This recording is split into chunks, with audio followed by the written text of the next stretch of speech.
In the heart of Santa Fe, along the old Barrio de Analco, stands San Miguel Chapel, a small adobe church that has survived centuries of war, fire, and silence. Built around 1610 by Spanish settlers with the labor of indigenous Tlaxcalan people from Mexico, it is often called the oldest church in the continental United States. Its thick mud brick walls have absorbed prayers in Spanish, whispered confessions, desperate cries, and the last breaths of soldiers. In 1680, during the Pueblo Revolt, flames consumed much of Santa Fe.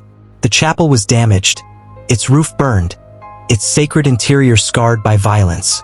When the Spanish returned in 1692, they rebuilt it, layer by layer, as if trying to bury the past beneath fresh adobe.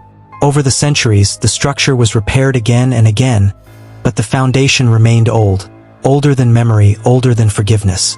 Beneath the floors lie graves, settlers, indigenous converts, children. The earth below the chapel is not empty. Inside hangs the San Jose bell, cast in 1356 according to its inscription. It traveled across oceans and deserts before finding its place in the small bell tower. Generations have heard its call to prayer. Some say it carries more than sound, that it carries history itself. Now, in the present day, tourists walk through the narrow wooden doors with cameras and quiet curiosity. Sunlight filters through small windows, touching the worn altar and ancient beams blackened by time. The air feels cool even in summer, heavy in a way no one can explain. A young couple enters just before closing time. The guide's voice echoes softly, explaining the chapel's long history, the revolts, the rebuildings, the graves beneath their feet. The visitors nod, half listening, half distracted by their phones. Then the guide steps outside to lock the front gate.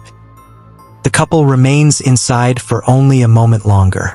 That is when the bell rings. Not loud, not a full toll, just a single trembling vibration that hums through the wooden ceiling and into their bones. They freeze. No one is in the bell tower. The woman laughs nervously.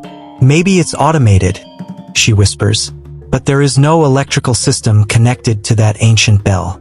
A sudden chill brushes past them. The candles near the altar flicker, though no doors are open. The air grows heavier, pressing against their chests. From somewhere near the back wall, near the place where old foundations rest beneath newer floors, comes the faint sound of footsteps. Slow, dragging, as if someone is walking across dirt, not wood. The man turns toward the sound. For a brief second, he sees something near the side chapel, a shadow shaped like a person in old colonial clothing. It does not move like a living body, seems to flicker, like heat rising from desert sand. He blinks. It is gone. A whisper fills the room.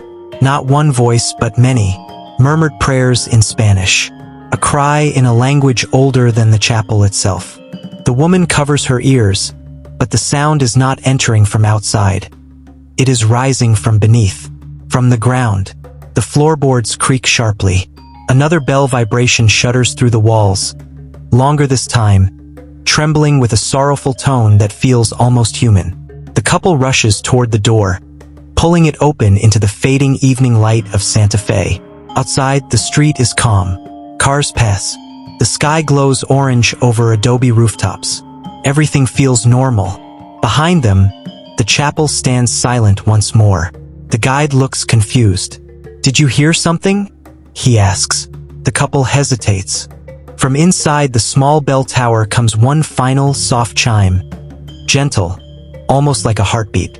The guide's face turns pale, because the bell rope has been tied in a tight knot for years, and no one has touched it.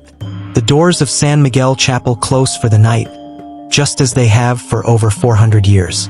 But within its ancient walls, history does not sleep. It breathes, it listens, and sometimes, when the city grows quiet enough, it answers.